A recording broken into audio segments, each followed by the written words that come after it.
ఏ రకంగా వాడుకోవాలని వాళ్ళకు ఒకటి ఉంది. నా పైన ఒకటి ఉంది. ఎందుకంటే ఎప్పుడైతే పొంగులేటి శ్రీనివాసరెడ్డి గారు నేను బీఆర్ఎస్ పైన తిరుగుబాటు చేసిన తర్వాత,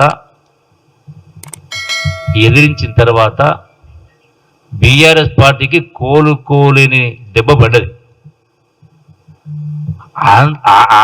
ఆ దుగ్ధ ఆ కసితోటే 4 రోజుల క్రితం వాళ్ళ బాకా పత్రిక, కేసీఆర్ మాటల్లో ఏమంటారు కదా, కేసీఆర్ మాటల్లో బాకా పత్రిక, కరపత్రిక పతాక శీర్షిక హెడ్లైన్స్, నిన్నటి లక్ష్మీపతి కూడా హెడ్లైన్స్లో వచ్చింది. కేటీఆర్ మాట ఇంకోమంటున్నాడు, గతంలో కూడా జరిగింది అన్నాడు. అంటూ ఆయన నిన్న మాట్లాడిన సందర్భంలోనే గంట్రావుపల్లికి సంబంధించి గతంలో జరిగింది అన్నాడు. గతంలో కూడా జరిగిందని ఇట్లే మాట్లాడారు. గతంలో జరిగింది అనే దానిపైన కూడా ఇట్లే మాట్లాడడం జరిగింది. హెడ్లైన్స్లో పాలమూరులో మరో రాజకీయ హత్య అంటే గతంలో ఇట్లే మాట్లాడు గంట్రావుపల్లి. మీకు ఈ కాపీస్ మొత్తం కూడా చార్జ్షీట్ కాపీస్ మొత్తం ఇస్తాం. ఆ గతంలో ఆరోపణ గంట్రావుపల్లిలో కూడా జరిగింది, రాజకీయ హత్య జరిగిందని నా పైన అది ఆరోపణ చేసినారు. అది ఆల్రెడీ కేసు అయిపోయింది, వాళ్ళకి శిక్ష పడ్డది, వాళ్ళకి జరిగింది. దానికి సంబంధించిన మరి కొల్లాపూర్ నియోజకవర్గం, మరి రాష్ట్రంలో 119 నియోజకవర్గాలు ఉన్నాయి. ఓన్లీ కొల్లాపూర్లో ఎందుకు జరుగుతుంది? Because the minister is a hard core factionist. ఆయనకు ఫ్యాక్షనిజం నడపడం అనేది వెన్నతో పెట్టిన విద్య. గ్రామాలను విడదీయడం, వితిన్ ద గ్రామం 20 వర్గాలను సృష్టించడం, వాళ్ళ మీద కేసులు పెట్టించడం. ఇలా మీరు ఆశ్చర్యపోతారు మిత్రులారా, ఎన్ని గ్రామాల్లో కేవలం ఈ డిసెంబర్ 3వ తారీఖు 2023 నుంచే ఇప్పటి వరకు ఎన్ని గ్రామాలు కౌంటింగ్ అయిన రోజున కౌంటింగ్ ఓవైపు జరుగుతుంది.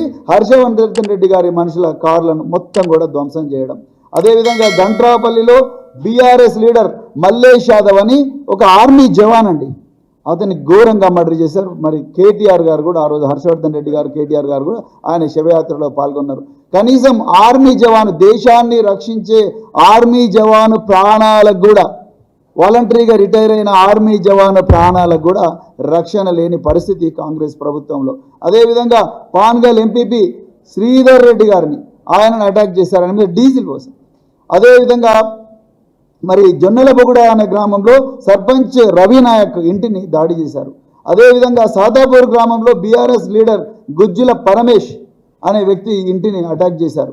అదేవిధంగా అటాక్ చేయడమే కాదు, వాళ్ళ బ్రదర్కు పోలీసు కానిస్టేబుల్ ఉద్యోగం వస్తే వీడికి ఉద్యోగం రాకూడదని, మంత్రి ఆదేశాలతో ఉద్యోగం రాకూడదని చెప్పి ఆయన పేరు కూడా ఎఫ్ఐఆర్లో ఇరికించారు. అసలు ఇదేనా ప్రజాపాలన అంటే?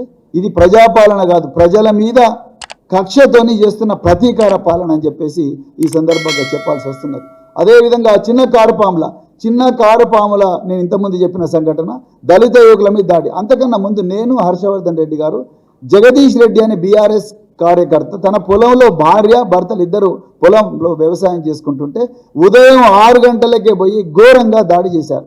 అక్కడుండే మరి ఆలయ కమిటీ చైర్మన్, ఆయన అనుచరులు, జూపల్లి కృష్ణారావు గారి మనుషులు వాళ్ళ భార్యపై కూడా అటాక్ చేసిండ్రు. అటాక్ చేస్తే ఇంతవరకు ఆ కేసులో అరెస్ట్ కాలేదు. సాక్షాత్తు ఒక మాజీ శాసనసభ్యుడు, ఒక ఎంపీ క్యాండిడేటు, మేమందరం పోయి ఎస్పీ గారిని కలిసి ఇన్ రైటింగ్ రిప్రజెంటేషన్ ఇస్తే కూడా ఇంతవరకు వాళ్ళ అరెస్ట్ జరగలేదు. అంటే మరి ఎస్పీలు ఉన్నది ఎందుకు? మీకు ఐపీఎస్ ఇచ్చింది ఎందుకోసం? లేకపోతే మీ దగ్గర డిఐజీలు ఉన్నది ఎందుకోసం?